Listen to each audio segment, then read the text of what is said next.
Hello everyone, welcome to Indian Economy by Aman Soni. In today's newspaper, we shall be discussing important articles from the Hindu newspaper for UPSC economy. In page 1, we do not have anything related to economy.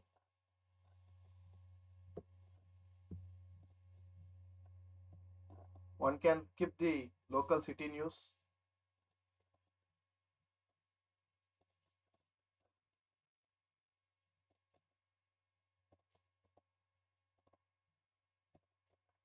And the state news unless it has some very good scheme that is being bought by a state government.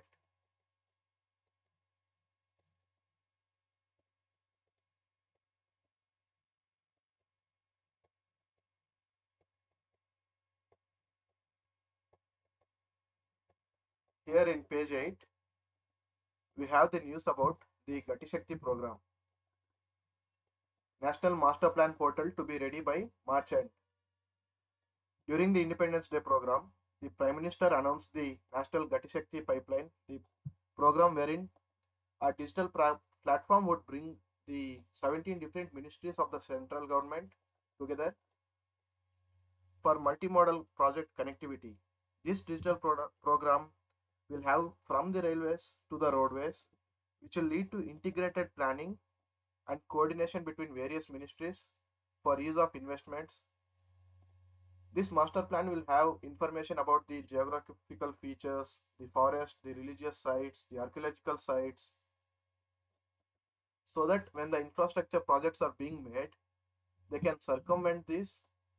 And earlier, infrastructure project had to get approved from various ministries. Now, because of this portal, they can get approved at a single point of time. This will lead to last mile connectivity to the people, reduce the travel time, reduce the logistical cost to the economy. And we have one more news article regarding the farmer suicides in Vidarbha, wherein around 2,500 suicides that has taken place in 2020, with over 50% of the deaths are coming from just the Vidarbha region. Here one needs to relate the situation to the geographical factors, how the droughts in the Vidarbha region are leading to more farmer suicides. And the article also talks about how just the loan waivers won't be a solution for in the long term, because it is more important to address the distressed farmer situation and to bring structural reforms in the agriculture economy to solve the issue. And in the world page, we don't have anything related to economy today.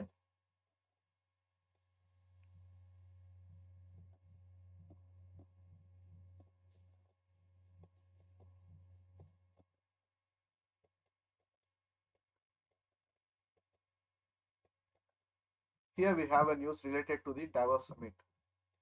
Every year, the World Economic Forum conducts a summit in Davos, wherein global leaders, the civil society leaders, the corporate leaders, the diplomats, the journalists, everyone gathered there in Davos to discuss about the solutions for future of the world. The Davos Summit was first launched by the World Economic Forum was launched by German economist Klaus Schwab to improve the state of the world.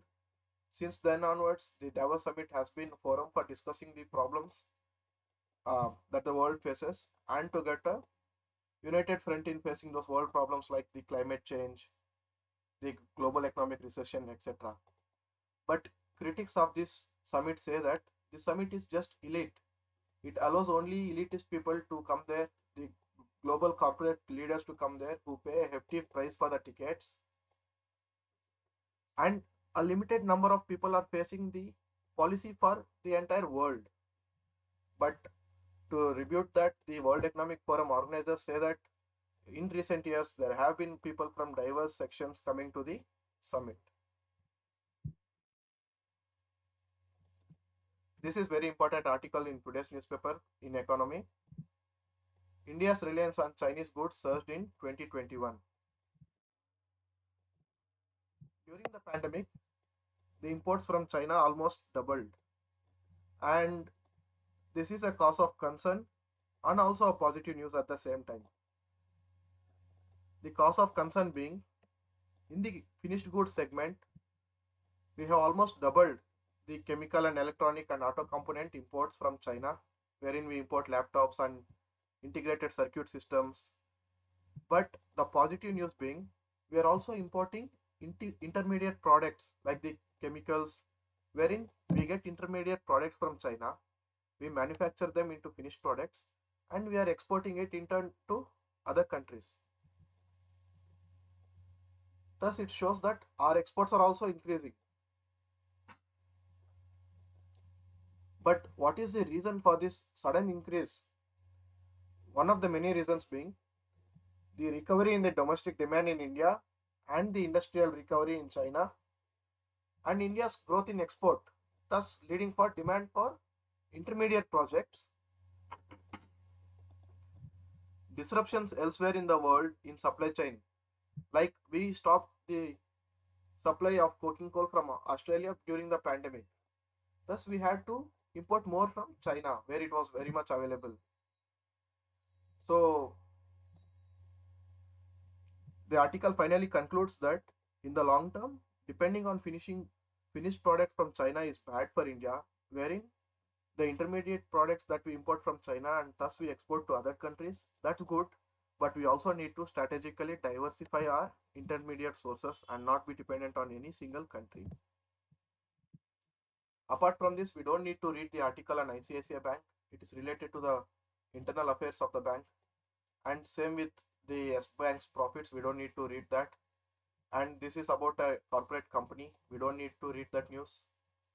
And we can skip the sports page. But we have an important news here related to economy.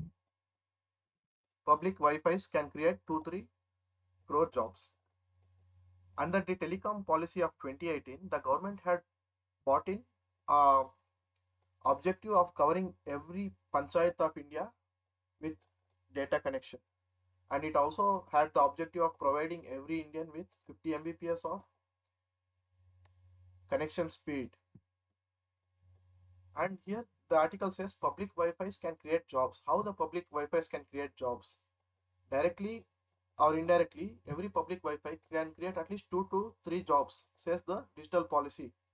And thus, by having around 10 million hotspots, we can have 2 to 3 crore jobs created because of public policy.